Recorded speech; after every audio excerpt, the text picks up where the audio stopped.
The movie begins when Norma and her family discover a mysterious box outside their house in the morning. Norma notices that the box was left by an unidentified person who had arrived in a black car. Driven by curiosity, they open the box, only to find another box inside with a red button. Along with it, there is a letter instructing them to wait until 5 o'clock in the evening. Engrossed in their daily routines, they temporarily put the matter aside. Norma, who worked as a teacher at a school, is summoned to the principal's office today. The principal informs her that due to a financial crisis, her salary will have to be reduced. During their conversation, blood starts to drip from the principal's nose.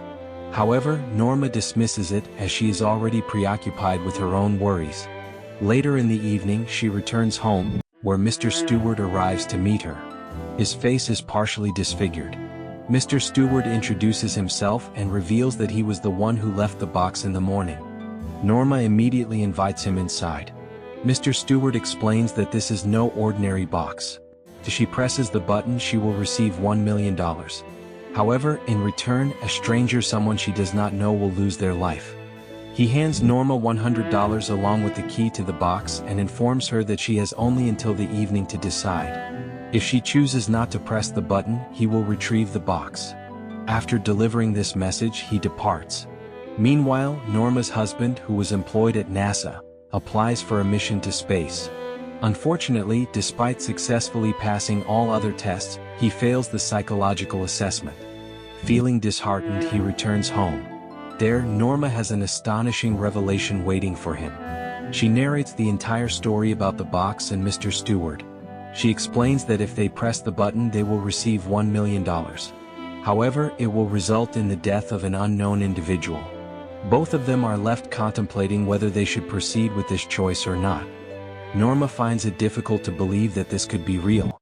Consequently, she disregards Mr. Stewart's warning and presses the button. At precisely 5 o'clock in the evening, Mr. Stewart returns to their home and hands them a briefcase filled with $1 million. Seeing this, Norma's husband is left in shock. He refuses to accept the money. Immediately, he closes the briefcase and rushes outside to return it. However, Mr. Stewart has already driven away in his car. As he departs, Norma's husband manages to take note of the car's license plate number. The scene then transitions to another setting, where the lifeless body of an unidentified woman is discovered. As the police conduct their investigation at her residence, they find her young daughter in the upstairs bathroom. The child is visibly traumatized. Norma's father arrives at the scene to assist with the inquiry. During the investigation, it is revealed that the woman's killer is none other than her own husband. At this point, the narrative shifts into a flashback, showing a scene from earlier that morning. The woman had called her husband in distress, informing him that an intruder had forcefully entered their home. In a state of panic, she urged him to immediately lock all the doors and windows. Shortly after, news arrives that the woman has been murdered. Shockingly, her own husband was involved in the crime. The story shifts back to Norma. Today, she attends a gathering at her father's residence. During this event, her husband notices the presents placed around the venue. Among them is a familiar box, the very same one that had previously arrived at their home. When he opens it, he discovers a photograph of Mr. Stewart inside. Friends, if you watch this video, then don't forget to like the video and subscribe to the channel. At the same gathering, one of Norma's students is working as a waiter. Her husband observes that this young boy is not only staring at him in an unusual manner but also making cryptic gestures. Later, Norma's husband approaches her father and provides him with Mr. Stewart's car registration number. He then requests his assistance in tracking down the vehicle. Norma's father agrees to help. However, as the event continues, a series of strange incidents begin to unfold around Norma and her husband. To their astonishment and growing fear, they notice an eerie pattern. Every individual who engages in conversation with them starts experiencing a nosebleed. This bizarre phenomenon unsettles them further, prompting them to decide to leave the gathering.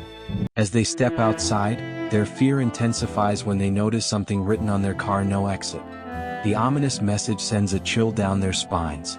Nevertheless, they proceed with their journey home. Upon arrival, they find that the nanny who had been entrusted with their son's care has also fallen asleep.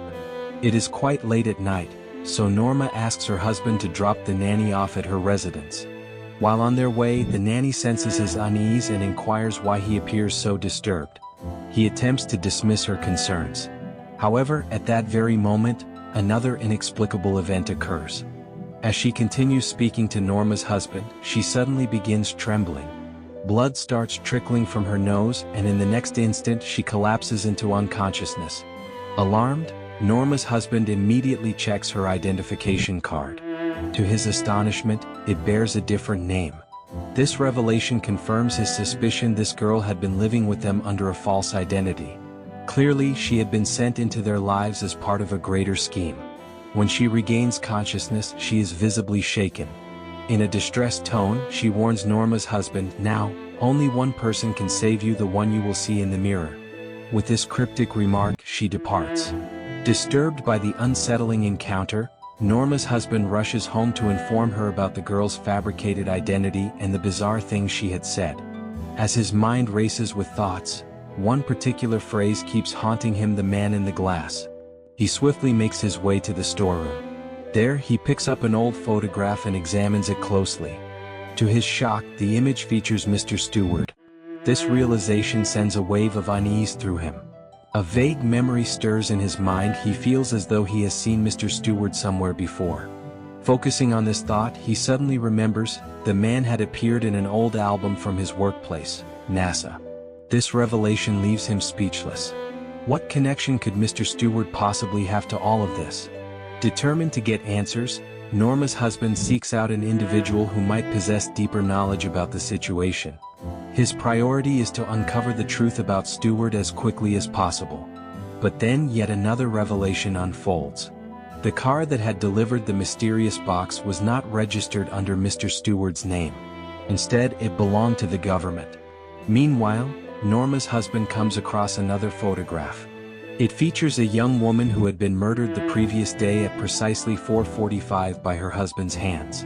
This revelation leaves him utterly shocked, as Norma had pressed the red button at exactly the same time the day before. Could it be possible that pressing the button had resulted in this woman's death? How could such a thing even be conceivable? At the same time, the story shifts back to Norma. She is out shopping at the mall with her mother. Suddenly, a distressed young woman approaches her. Speaking in a hushed voice, she tells Norma, "You don't need to panic. Every individual being tested is a married couple with a single child. If you want to know more about this, go to the library." Saying this, she hands Norma a small slip of paper with a series of numbers written on it. Meanwhile, Norma's husband has arrived at Model Point with his father-in-law to continue their investigation. The place is filled with countless objects. Among them, he spots a photograph of David. When he picks it up, he notices a number written beneath it. In that instant, he realizes that the number corresponds to a bookshelf in the library. Following this discovery, he immediately heads in that direction. At the library, Norma has already arrived. The book that matched the number beneath the photograph is the one her husband retrieves. Upon opening it, he finds an old newspaper clipping inside. The article is a report from the day humans first set foot on Mars. All the scientists involved had been ecstatic about the mission. Stewart had also been part of the expedition. However, while he was capturing a photograph, a lightning strike hit him, leaving his face severely burned.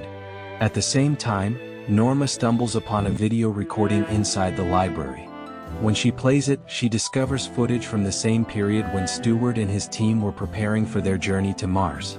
In the video, Stewart's face appears completely normal. As Norma continues watching, she is suddenly overcome by an eerie sensation. For reasons she cannot explain, she feels compelled to go upstairs. The moment she reaches the upper level, she finds herself face to face with Mr. Stewart. When someone grabs her hand, she instantly loses consciousness.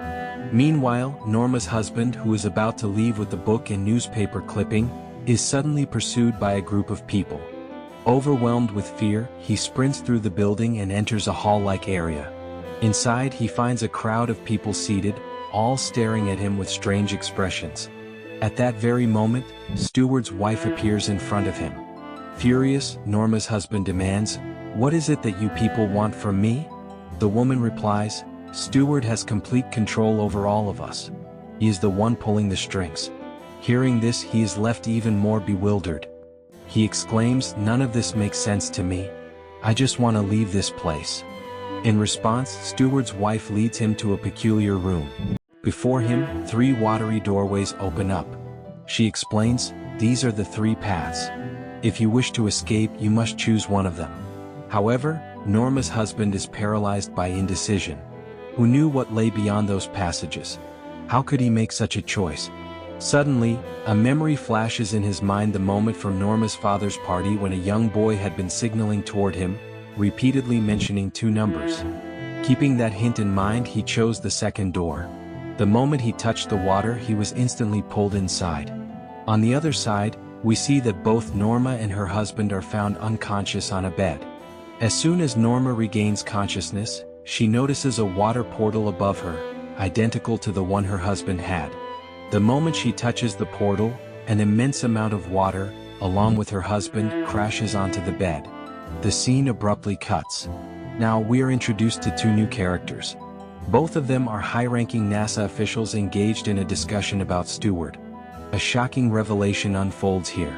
When Steward was struck by lightning, he had died instantly. He was officially declared deceased and placed in a morgue. However, out of nowhere, a nurse heard the sound of laughter coming from his compartment, which left her terrified. When she opened the storage chamber, she discovered that Steward was alive. The astonishing part was that all of his injuries, except for his face, had completely healed. Since that day, he had remained alive. One of the officials visits Steward, and here, even more startling information is revealed. Steward was secretly managing several governmental organizations. In front of him lay an enormous amount of wealth, along with those infamous boxes. Pressing one of them could instantly cause someone's death. The official questions Steward, "Why exactly are you doing all of this? And how long do you intend to continue?" Steward smirks and replies, "I am merely testing humanity. The moment even a single person refuses to press the button, I will end this experiment. But the problem is that all human beings are greedy. They fail my test and give in by pressing the button. That is why I punish them." The scene shifts back to Norma and her family. They had arrived at a waiting party. Suddenly, Norma's husband begins to feel unwell, prompting him to leave in a hurry. Norma's son, having seen his father step outside, follows him. Concerned, Norma also rushes after her son. Out of nowhere, we see that someone has kidnapped Norma's child. Witnessing this horrifying sight, Norma is overwhelmed with panic. Meanwhile, the same man who had murdered his wife at the beginning of the film now stands with a weapon pointed directly at Norma's husband. Holding him at gunpoint, he forces him into a car. Nearby, he was engrossed in a game where he constantly tested human nature. Greedy individuals pressed the button on his deadly boxes. Whoever did so would soon meet their end, as Steward would ensure their demise through one of their own close relatives. With a grim expression, the man continues, "Just as he made me kill my own wife. I never wanted to do it, but he had kidnapped my daughter. I was left with no choice but to take my wife's life. Ever since that day, he has had complete control over me." He then reveals, "Whenever he manipulates me, I start bleeding from my nose. Not just me, every person involved in his twisted game is under his absolute control." Perhaps, this ability of his emerged due to the accident that took place on Mars. Anxiously, Norma's husband asks, "Where have they taken my daughter?" The man responded, "They have most likely taken your son to a hotel. There is a special type of swimming pool there that functions like a portal. From that location they transport people to another place." The moment they heard this, they immediately set off toward the hotel. However, just then, a man dressed as Santa Claus suddenly appeared in front of their vehicle, forcing them to slam the brakes. As soon as the car came to a stop, a truck from the side crashed into them. Perhaps this was another one of Steward's schemes. At this point, we see that the man who had kidnapped Norma's husband perished on the spot. However, military personnel seized Norma's husband and transported him to NASA's headquarters. Upon arrival, he reunites with Norma. Both of them are then escorted back to their home with full security and comfort in the same black car, the very one used to deliver the mysterious boxes to people's houses. At this moment, both Norma and her husband were utterly bewildered. They could not comprehend what was happening to them. Suddenly, Stewart appears before them. The moment Norma sees him, she frantically asks, "Where is my son?" Stewart smiles and says, "Sit down and I will explain everything." He continues, "In reality, I had high hopes that you two would resist the temptation of pressing the button. If you had, this entire experiment would have ended right there. But unfortunately, you two succumbed to greed and pressed the button." He then adds, "Right now your son is upstairs in the washroom. He can neither see nor hear anything." Turning toward Norma's husband, Stewart states, "If you want your son to return to his normal state, then you must kill your wife. If you refuse to do so, you can simply take the $1 million I am offering and continue living your life." The moment Norma's husband hears this, his rage ignites and he points a gun at Stewart. But Stewart remains unfazed and calmly responds, "Even if you kill me, your son will not recover. There is only one way to restore him to his original state, and that is through your wife's sacrifice." Upon hearing this, Norma is completely shattered. Everything she had was now gone. She no longer cared about her own life, but her son meant everything to her. She could not bear to see him remain in such a condition for the rest of his life. With tears in her eyes, she turns to her husband and says, "Kill me." Ultimately, consumed by unbearable anguish and helplessness, Norma's husband takes her life. At that very moment, on the other side, an unidentified hand is shown pressing the same red button once again. And this was the horrifying reality: whenever someone pressed the button, it resulted in another person's death elsewhere. How Stewart had intricately linked all these events together remains unexplained in the movie. However, in the final scenes, we witness that the moment Norma dies, the police immediately arrive and arrest her husband. Meanwhile, their son is miraculously restored to his normal state, as if nothing had ever happened. In the movie's post-credit scene, we are shown yet another moment where Stewart places the same ominous box outside another house and walks away. And thus, the movie comes to its eerie conclusion. Friends, if you enjoyed the story, don't forget to like the video and subscribe to the channel. Thank you and see you in the next video.